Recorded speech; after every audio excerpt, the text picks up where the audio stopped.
Hi, I'm Jay. I'm G. We're going to read Hawk Hill by Susie Gilbert, illustrated by Sylvia Long. Pete's family moved to a new town just as the leaves on the trees started changing colors. His parents told him that soon he would make lots of friends, but Pete wasn't so sure. Whenever anyone tried to talk to him, Pete would just smile and look at the floor. After they had gone away, he would think of what he could have said, but by that time it was too late. Every day after school, Pete climbed to the top of a hill near his new house and watched for hawks, just like he used to do with his best friend Jack Maloney.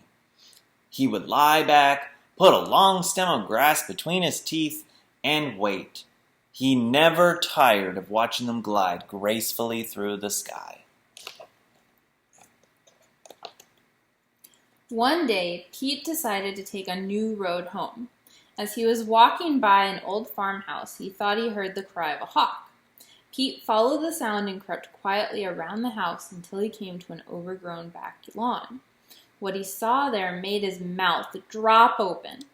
There was not one hawk, but 3, all tied to their parcels by soft leather leg straps. The hawks stared fiercely at Pete, as if daring him to come closer. Pete didn't move. He thought if he went any closer, he'd either be scared of them or more likely make them mad, so he stayed where he was and just looked. The hawks stayed where they were and just looked back. After a while, Pete decided to sit down and make himself more comfortable. The hawks didn't seem to mind, so he lay back, stuck a long stem of grass between his teeth, and watched as they rustled their feathers and stared at the sky. Suddenly, Pete heard a commotion coming from the front of the house. He heard squealing brakes, a slamming door, then voices and footsteps. The voices and footsteps got louder sooner. Before Pete had time to move, a woman was hurrying toward him, followed by a man carrying something wrapped in a blue blanket. The woman saw Pete and gave him a look as fierce as a hawk. "Don't you touch those birds!" she snapped. She and the man hurried past Pete and disappeared into the barn. Pete wondered what they had in the blanket. The barn was cool and quiet and empty. At least Pete thought it was empty. He looked into the first stall, expecting to see a horse, and found nothing. But Pete, who was used to looking up at the sky, looked up at the ceiling. There, watching him from a wooden beam above, was a vulture. Pete had never seen a vulture up close, but his bird books were full of pictures of them. He recognized the glossy black feathers, the bright red head and neck, and the powerful beak. This was a turkey vulture. Pete couldn't believe his luck. He looked into the next stall, and there, watching him from a wooden beam, were 2 owls. Pete walked down the barn aisle, looking into every stall. Each one held a hawk, an owl, or a vulture, sometimes 2 or 3 individuals. As Pete neared the end of the barn, he heard voices. He followed them until he came to an open door. Inside the door was a hospital room, with bright white cabinets and the faint smell of medicine. The man and woman were bent over a gleaming silver table. On the table was the blue blanket, and in the blue blanket was a very large hawk. The hawk was hurt. It barely moved as the man held it, and the woman removed a bullet from its broken wing. Only once did the woman look up. As she was reaching for a bandage, she suddenly stopped and looked right at Pete, who was watching silently from the doorway. Pete held his breath, afraid she would order him out of the barn, but she only stared at him briefly before returning to her work on the bird. Finally, she was finished. Pete watched her pick up the hawk, put it gently into a cage, and shut the door. By the time she turned around, Pete was gone.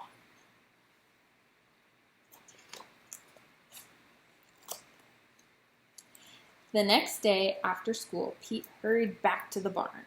He had thought about the hawk with the broken wings so much that by the time he reached the hospital room, he was breathless with worry. When he looked into the cage, Pete let out a sigh of relief. The hawk let out an angry screech.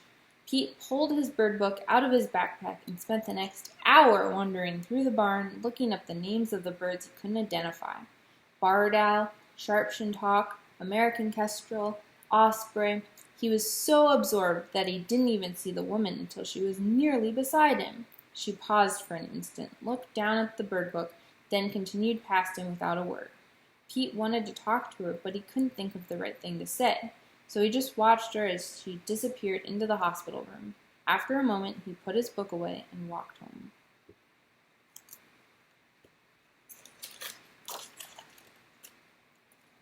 From then on, Pete arrived at the barn every afternoon at precisely 3:25.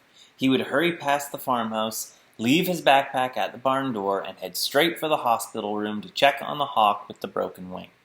He had named her Maloney, for his best friend Jack Maloney, and he liked to think that every day she screeched a little less loudly at him. There were other injured birds in the hospital room, owls, a vulture, even an eagle, but he felt a special bond with Maloney. Pete and the woman never spoke, even though he saw her each day and often felt her watching him as he watched the birds.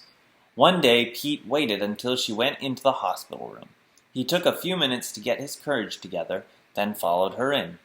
She was standing by the table holding an owl with a bandaged leg.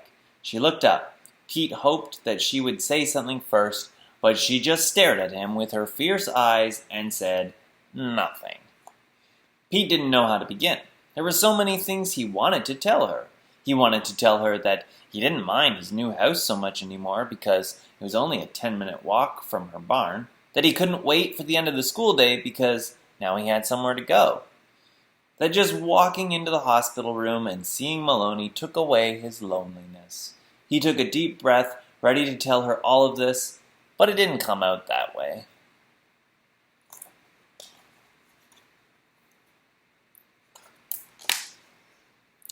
"Hi," said Pete. "Hi," said the woman.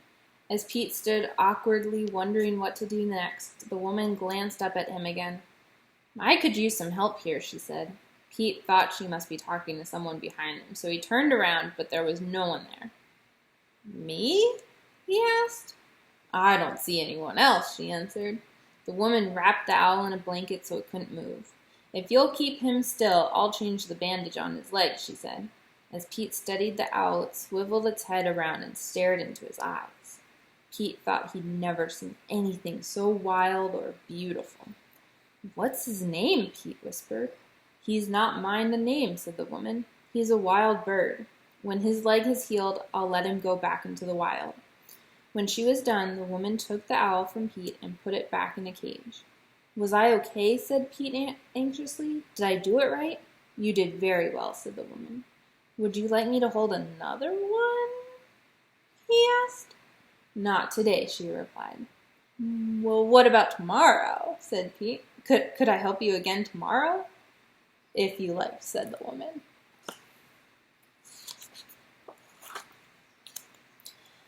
The woman's name was Mary, and she knew almost everything there was to know about birds. Every day she taught Pete more and more about raptors, the birds of prey that hunt for their food. He learned how to feed them, how to care for them, how to hold them when they didn't want to be held. "They're not pets," said Mary. "They don't like to be touched. They're wild creatures, and we should appreciate them for what they are."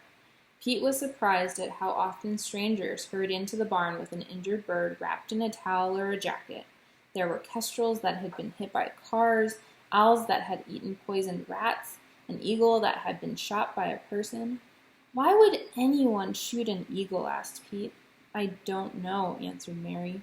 One day, as Pete reached for a bowl in Maloney's cage, she lashed out and cut his finger.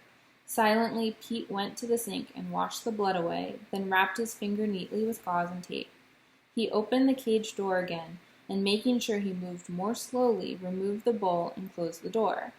He turned to find Mary watching him. "It was my fault," said Pete. "I moved too fast." "But not the second time," said Mary. "I think Maloney's much better," said Pete. "Remember," said Mary gently, "she's a wild bird. She can't stay here." "I know," said Pete.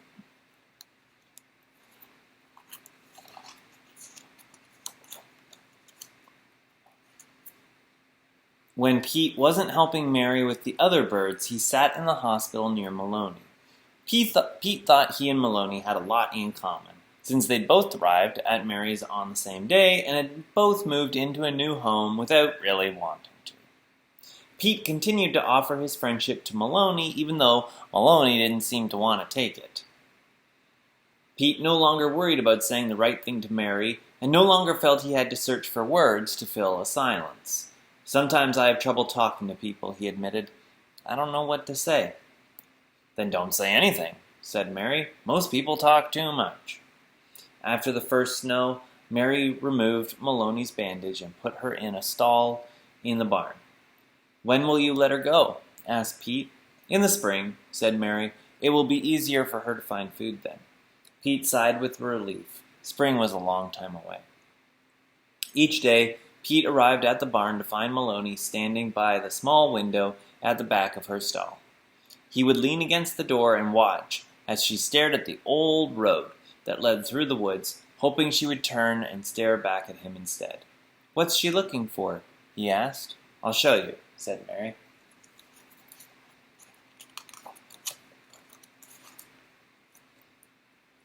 Mary and Pete left the barn and climbed to the top of a nearby hill. "I used to come here after school," said Pete, "before I met you."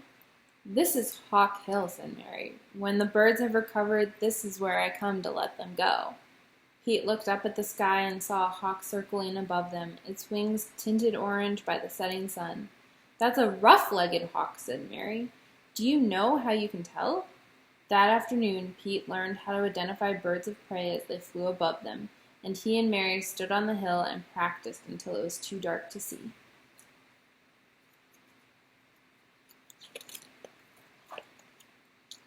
That winter, a cold north wind brought snow and sleet as the wild birds huddled together in Mary's barn. Maloney stayed by her window, watching as the sun grew pale and the trees sparkled with ice. Occasionally, she would turn and stare at Pete, hovering outside the door in heavy boots and an old coat, and Pete would grin with happiness and continue his chores.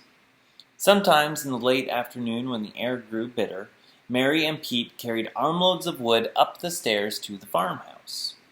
While Mary made hot chocolate, Pete pushed the logs into the old wood stove until the fire was blazing and his face stung with the heat. As they sat deep in the soft cushions of her old chairs, Mary told stories. How the Iroquois believed the sun was carried on the wings of an eagle. How the Sioux believed an owl guarded the gate to the Milky Way. How once there was a land where wild birds were so numerous they darkened the sky and made the wind blow with their wings. Spring came early that year, and one day Pete found Mary waiting for him, holding Maloney in her arms. Attached to Maloney's legs were a pair of thin leather straps and a long line. "She needs some exercise," said Mary. When they got to the field below Hawk Hill, Mary took Maloney from Pete and handed him the line. "When I let her go," said Mary, "let the line uncoil and make sure it doesn't get tangled. Are you ready?" Pete nodded, and with one smooth motion, Mary threw Maloney into the air. As Maloney spread her wings and flew away from them, Pete felt a hot prickle of fear, but moments later she slowed and landed on the grass. Pete felt a rush of relief. He hadn't lost her after all. For the next month, Mary and Pete exercised the birds that had healed well enough to start flying. Pete learned how to catch them in their cages, how to fasten their leg straps, and how to throw them high into the air to give them a longer flight. He watched as Maloney grew stronger and more graceful, and before long he could see no trace of her broken wing.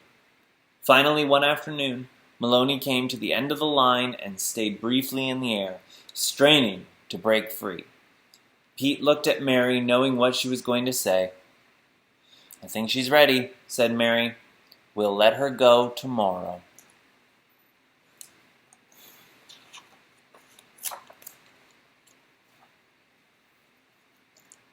The next day, Pete was silent as he carried Maloney to the top of Hawk Hill. He hardly noticed when Mary pointed to the perfect blue sky and the fields covered with wildflowers. "It's what's best for her," said Mary. "I know," said Pete, trying to believe that when he opened his arms, Maloney would stay with him. Pete looked down into her fierce, unblinking eyes, and with one smooth motion threw Maloney into the air. Maloney stretched her wings, soared upward, and flew away. For long minutes, Pete scanned the sky, waiting for Maloney to circle around and return to him. Finally, he looked up at Mary. "She didn't even look back," said Pete. "She's going home," said Mary.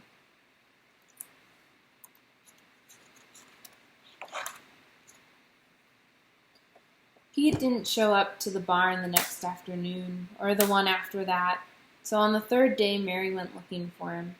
She found Pete sitting alone on Hawk Hill watching the sky. "I thought maybe Maloney would come back," said Pete. "Not to stay, just to let me know that she's okay." "She might be far away by now," said Mary. Maybe not," said Pete. "I could really use some help with the other birds," said Mary. Pete shook his head. "Maybe tomorrow. I think I'll just stay here for today." For the rest of the week, Pete climbed up to the top of the hill and waited, but Maloney never returned. Mary did. Late one afternoon, Mary appeared again, cradling something in her shirt. She sat down next to Pete and held out her hands. Nestled inside them was a tiny hawk. "Someone found her by the side of the road," said Mary. "I thought we could call her, I don't know, maybe Little Maloney." The orphan looked up at Pete with a fierce and fearless gaze. "We can't," said Pete. "She's not ours to name." "She can be ours," said Mary, "but only for a little while." Pete walked down the hill with Mary, carefully holding little Maloney close to his chest. When did she get here?" asked Pete. "Have you fed her yet?" "Not yet," said Mary. "I was waiting for you." The end.